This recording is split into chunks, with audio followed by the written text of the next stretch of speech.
Hello po. Magandang araw po sa inyong lahat or magandang gabi dyan sa Pilipinas or kung saan sulok man kayo ng mundo. Um, may mga nagtanong po sa akin about kung magkano daw yung mga nagastos ko sa pagkuha ng Saudi Police Clearance or kung ano yung mga informations, yun. Actually, nasabi ko na yun sa past video ko. So, sabihin ko lang ulit kasi baka hindi klaro doon. So, anyways, shout out muna kay Melvin Mongkalalay, yung nagtanong, tsaka kay Renzi Ramos, tsaka kay Jane Gregorio. Okay, yung tumulong po sa akin, yung pangalan na tumulong sa akin sa pag-asikaso ng Saudi Police Clearance ko is si J.R. Baltazar. Yun, si J.R. Baltazar. Tapos, yung pangalan niya doon sa Facebook, yung pangalan niya doon sa Facebook is J.R.R. Pohia. Okay? J.R.R. Pohia. Tapos, yung pangalan naman niya sa YouTube is, teka lang hanapin ko. Yung pangalan niya sa YouTube ay teka lang dude ha.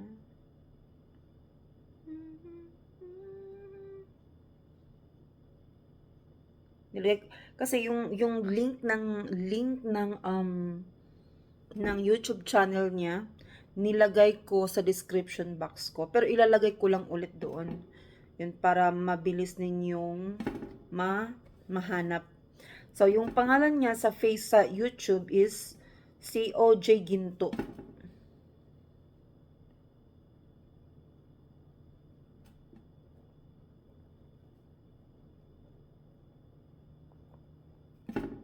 Okay.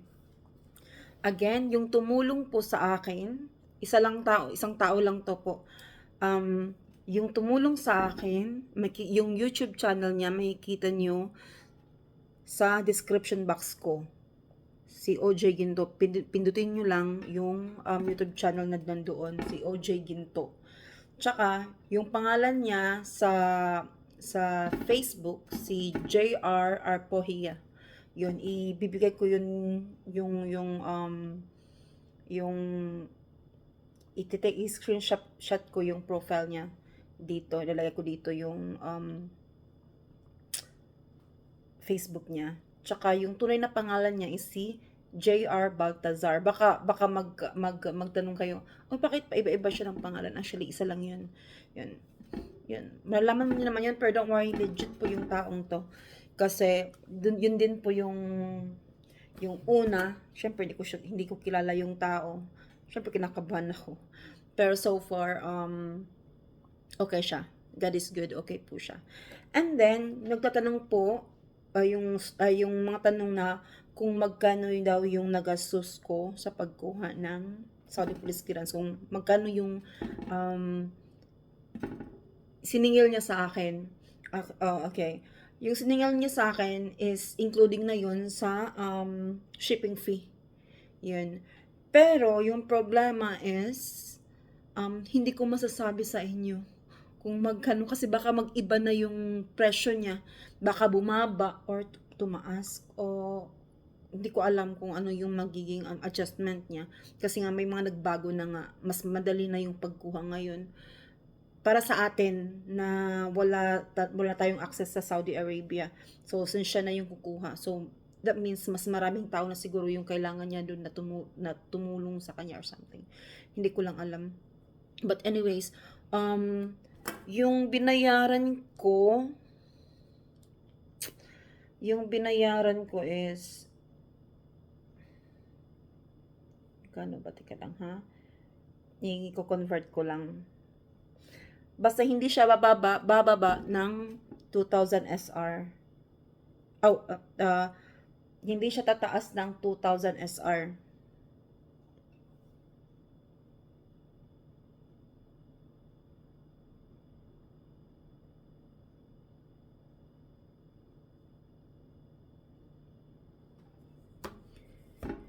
Hindi siya, basta yung binayaran ko is hindi siya tataas ng 30,000 pesos.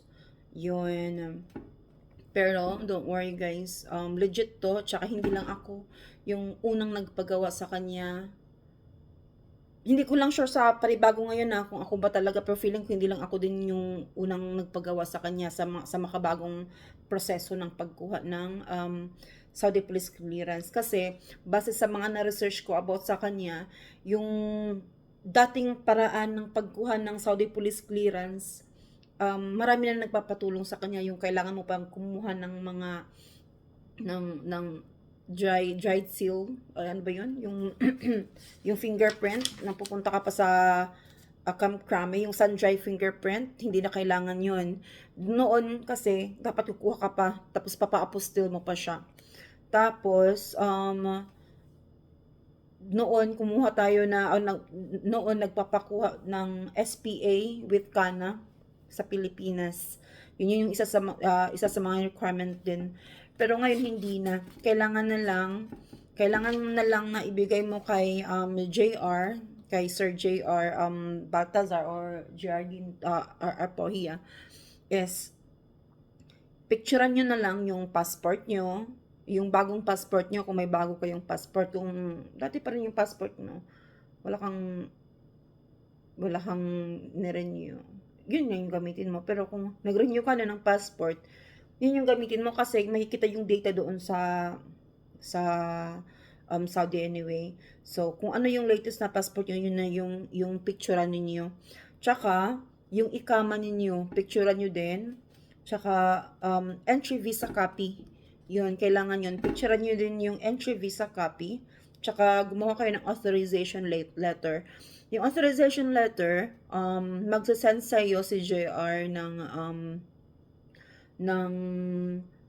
sample, ng example, or yung kokopyahin nyo na lang, kumbaga i-edit nyo na lang sa pangalan nyo. Yun, makikita nyo naman, bibigyan kayo ng instruction ni Sir JR. So, yun. So, ulit, yung pangalan niya sa YouTube is OJ Ginto. Saka, yung pangalan niya sa Facebook is si JRR Pohia. Yun. Tapos, makikita niyo yung pangalan niya, si JR Baltazar, sa next na ano. Para ma-confirm lang, baka sabihin niyo na, uy, baka na-scam tayo. Pero, tingnan niyo lang yung pangalan, yung tatlong pangalan na yun, iisa lang yung taong yun. So, yun, sana nasagot ko yung questions niyo. Thank you! At kung may mga tanong pa kayo, mag-message lang kayo dito. Mag-comment lang po kayo. Okay, thank you, bye!